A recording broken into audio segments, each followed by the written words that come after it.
You're sitting at dinner with your family. Everyone laughs, and for a moment, you don't.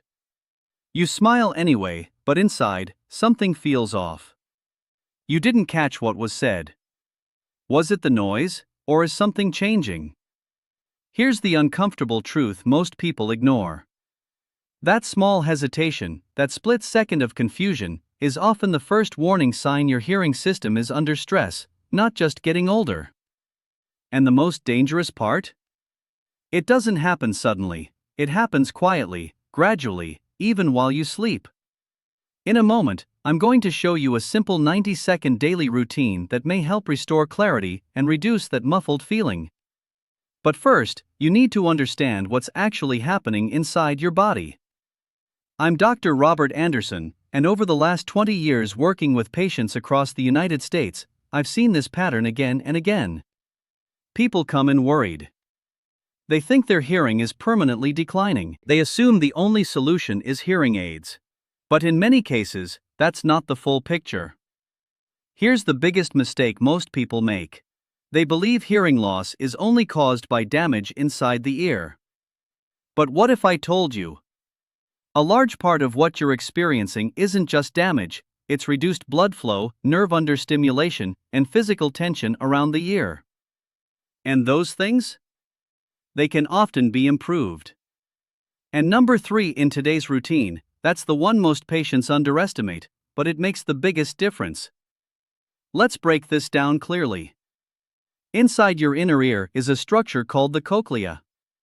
It's filled with tiny sensory hair cells that convert sound waves into electrical signals your brain can understand. But here's the critical detail most people don't know. The cochlea depends on a single, very small artery for its blood supply. No backup system. So even a slight reduction in circulation, caused by poor posture, neck stiffness, or cardiovascular decline, can directly affect how clearly you hear.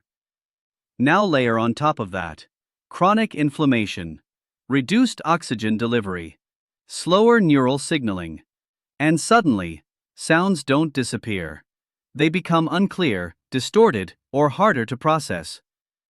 That's why conversations in noisy environments feel exhausting. Not because your ears stopped working, but because your brain is struggling to interpret weak or delayed signals. Let me ask you something. Have you noticed that you hear fine in a quiet room, but struggle when there's background noise? That's not random.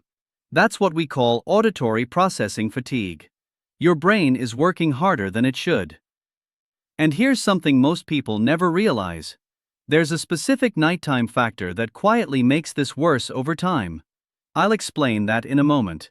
But first, let's talk about what you can actually do.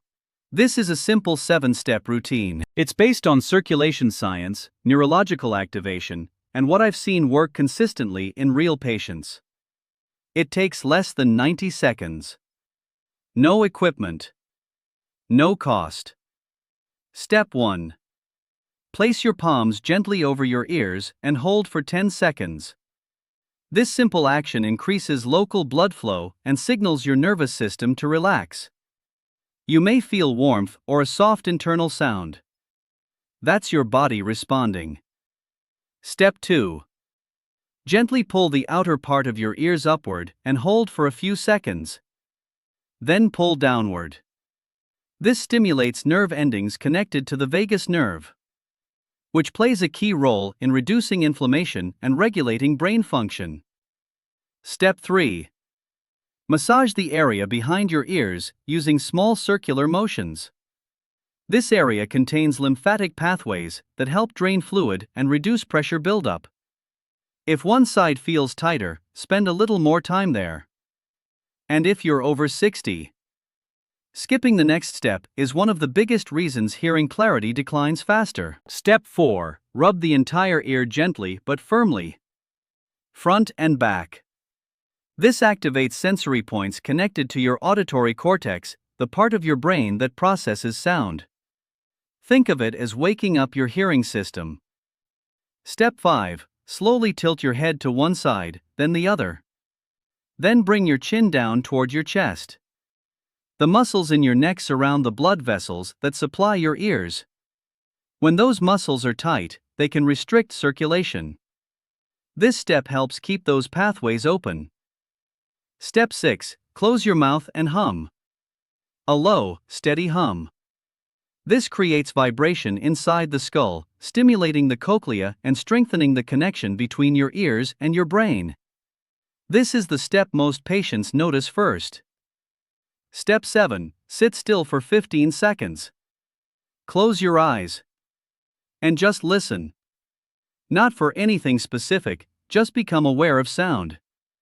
This retrains your brain to process sound more efficiently. Now let's come back to what I mentioned earlier, the nighttime factor.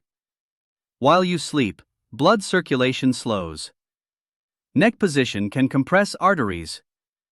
Fluid can accumulate near the ear. This is why many people wake up with that full or muffled sensation. And over time, this repeated pattern can make hearing feel worse day by day. This routine helps counter that effect. Now let me be very clear, this is not a miracle cure. But it is something most people completely ignore. And that's the problem.